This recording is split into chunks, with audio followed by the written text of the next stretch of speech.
جو مولانا طارق جمیل صاحب کی شہرت ہے وہ ہے تو تبلیغ کی وجہ سے، لیکن یہ بھی ہمیں تبلیغی جماعت سے منسلک لوگ ہی بتاتے ہیں کہ ان کو یہاں پر پسند نہیں کیا جاتا، ان کا بیان نہیں. اس وقت بھی یہ ہوا کہ کچھ سالوں میں ان کا بیان ہی نہیں رکھوایا جاتا تھا.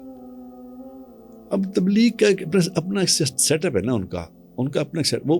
اب مجھے بھی مطلب اس طرح سے اب وہ نہیں، کیونکہ جو لوگ میڈیا پہ آ جاتے ہیں نا ان کو تبلیغی جماعت پھر زیادہ اپریشیٹ نہیں کرتی، ان کو وہ مطلب اس طرح سے اون نہیں کرتے کہ بھی یہ ہمارے سیٹ اپ سے باہر نکل گیا ایک آدمی. نہیں اس میں لاجک کیا ہے؟ لاجک وہ کہتے ہیں کہ یہ ٹھیک نہیں ہے، میڈیا ٹھیک نہیں ہے، میڈیا پہ آنا ٹھیک نہیں. ان کی اپنی سوچ ہے.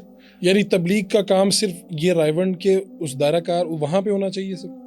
وہ نہیں، وہ کہہ رہے ہیں جو ہم بنا رہے ہیں سسٹم کہ اس سے جو باہر نکلے گا ان کا سسٹم کیا ہے کہ بھی یہ میڈیا بالکل استعمال نہیں کرنا. بالکل نہیں کرنا. نہیں آپ تو کہہ رہے ہیں نا کہ اللہ کے کام کے لیے ہم یہ سارا کہہ رہے ہیں اور اس سے فائدہ ہو رہا ہے. اگر آج یہ پوڈ کاسٹ ہے، اس کا کوئی ایک کلپ ہے، اگر 2000 بندہ دیکھ لیتا، 2 لاکھ بندہ دیکھ لیتا، تو اس میں آپ کوئی اپنی برانڈنگ تو نہیں کر رہے، کوئی کمپنی کا اشتہار تو نہیں چل رہا ہے اس میں.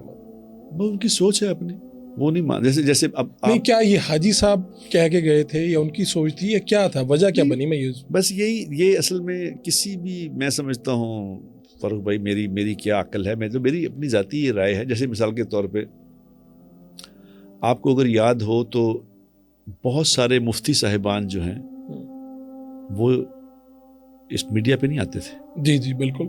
اور تصویر بنانا بھی، ایون مفتی طارق مسعود جیسے بڑے لوگ میں سمجھتا ہوں جنہوں کا بہت کنٹریبیوشن ہے اس میں، ماشاء اللہ اللہ نے بہت اس سے کام لیا اور اللہ لے رہے ہیں. لیکن وہ بھی اگر شروع میں آپ کو یاد ہو آڈیو کرتے تھے، صرف ویڈیو میں نہیں آتے تھے. ایک مولانا یونس پالن پوری صاحب ہیں جو عمر پالن، جن کے والد صاحب کی ایک بیان سن کے زندگی بدلی تھی، وہ بھی پہلے آڈیو کرتے تھے، پھر آہستہ آہستہ ویڈیو پہ بھی آ گئے ہیں. ان کو آہستہ سمجھ آ گئی کہ بھی نہیں، یہ ہمارا سسٹم ایسا ہی ہے کہ یہ بات سمجھتی ہے کہ بھائی یہ میڈیا والا کام نہیں ہونا چاہیے. جب وہ میں کہتا ہوں نا، میں ان کو کہتا ہوں یار آپ لوگ اس کو میڈیا کو شر سمجھ رہے ہیں، لوگ اس پہ بیٹھ کے شر پھیلا رہے ہیں. آپ جب تک اس کو آپ حلال قرار دیں گے اس وقت تک شر پھیل چکا ہے، آگے نکل چکا ہوگا. تبلیغی اجتماع کے جو سیگمنٹس ہو رہے ہوتے ہیں وہ اس طرح ریکارڈ ہو کے جا نہیں رہے ہوتے دنیا میں. نو سوال نہیں پیدا ہوتا ریکارڈنگ کا.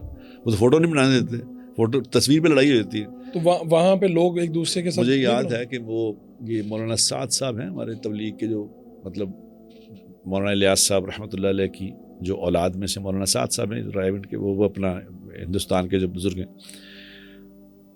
میں اور مولانا طارق جمیل صاحب ہم لوگ نا وہاں مسجد نبوی میں صلی اللہ علیہ وسلم، وہاں پہ ان سے وہ بیٹھے نماز پڑھے، تو مولانا نے مجھے کہا آ یار مولانا سعد صاحب ملاقات کریں.